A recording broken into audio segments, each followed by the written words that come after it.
This is tutorial number 71, and it covers how to use the rectangular pattern feature within CATIA v5. To start off, open up tutorial part number 71, which is located on the DVD. Now to find the rectangular pattern feature, what you have to do is click Insert, click Transformation Features, click Rectangular Pattern. Now with the rectangular pattern, the parameters that you need to use are you need a feature to pattern, and then you need a line or edge to pattern along. So in this case, what we're going to do is we're going to cut into this plate, and then we're going to use the edges to pattern along, and then we're also going to create a sketch, so just one sketch line across here, to also pattern along. So to start off, let's create our first feature. So let's click this face, click Sketch, and let's sketch a circle. So just click, sketch a circle in the middle, and let's dimension this to 10 millimeters. And let's position it in the bottom left corner, and we'll dimension it to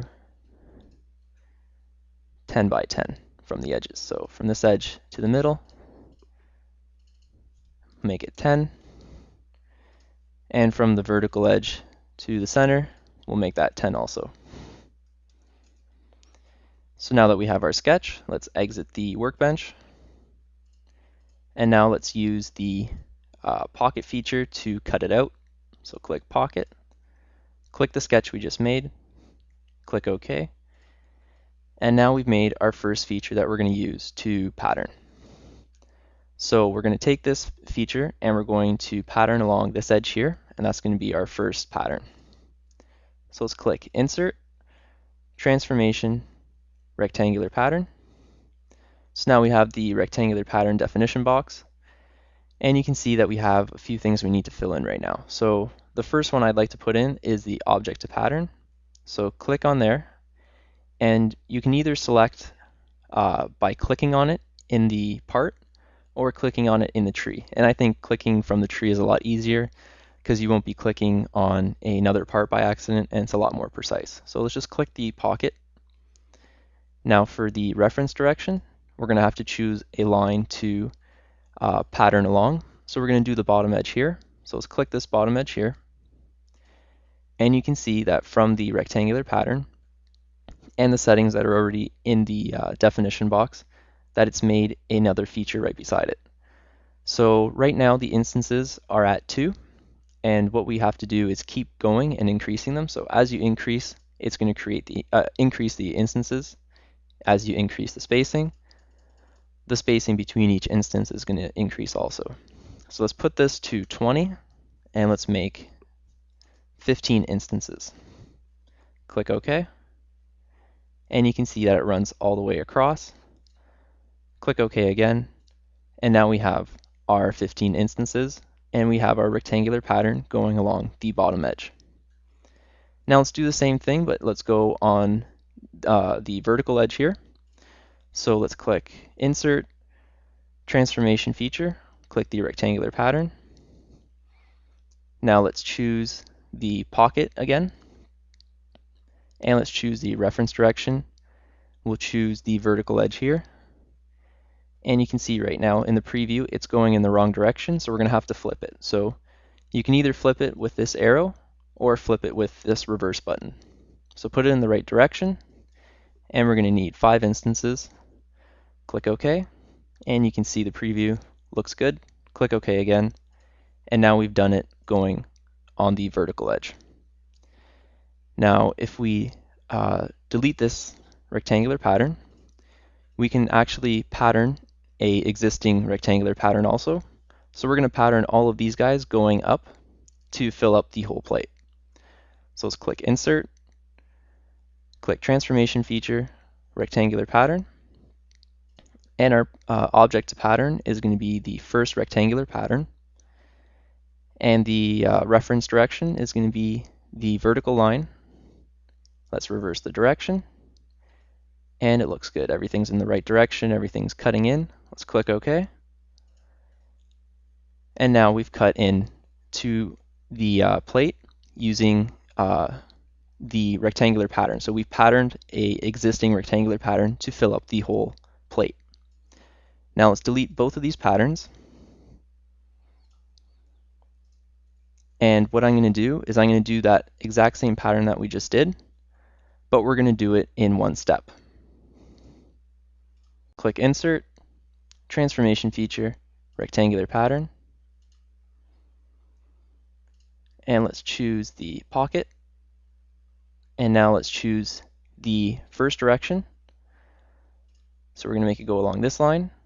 And now we're going to be choosing the second direction. So in the first ones that we've been doing, we've only been doing one direction. So you also have the option to do two at the same time. So let's click the second direction. And let's click this line here. And we'll just reverse it and increase the instances to 5 so it goes all the way up. And we'll put these to 15. Click Enter. And you can see that just with one single rectangular pattern, we're able to go horizontally and vertically and fill up the entire plate. Now let's click OK. And now we've done our rectangular pattern. From one feature, we've created multiple features on this one plate. So from the one feature, we've been able to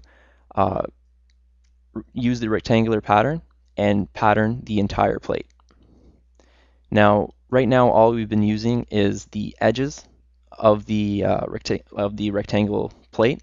So let's delete this rectangular pattern, and let's use a sketch as our definition line, so our path to follow. So let's click this face, click Sketch, and from the origin, let's just draw a line straight out, and let's dimension this with an angle. And right now it's at 12 degrees, so let's put it to 15 degrees. Click OK, and let's exit this workbench. Now what we're going to do is we're going to pattern along this line here. So let's click Insert, click Transform, Rectangular Pattern. Now we're going to select our pocket, and our reference direction is going to be this line here. And you can see that rather than following a straight line, so kind of like on a 90-degree angle, what we're doing is we're following this line that's on the 15-degree angle. Now we'll click OK, and we've made our pattern on an angle. Now these angles, they have to be a straight line. It can't be a curved line, so it's not going to follow that. With the rectangular pattern, it's only going to follow a straight line.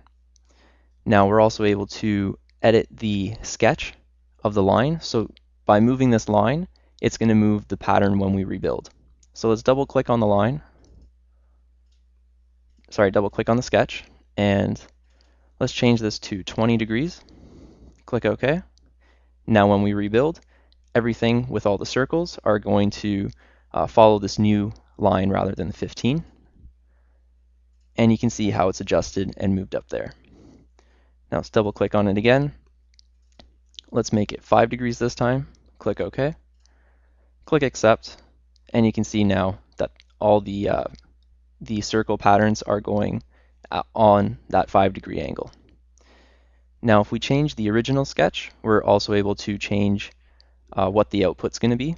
So let's just delete this circle. And what I'm going to do is draw a little square, and I'm just going to draw it around the center of that circle point there. So I'm going to exit the workbench. And now you can see that rather than the circles, we now have squares. So you're able to edit the sketch from the original pocket or extrude that you made, and it's going to allow you to update your rectangular pattern automatically. So in this tutorial, we've gone through creating the feature and creating the lines that we're going to create our rectangular pattern. So to do the rectangular pattern, you need the feature and you need the edge for it to run along. And that concludes our tutorial on how to use the rectangular pattern feature within CATIA v5.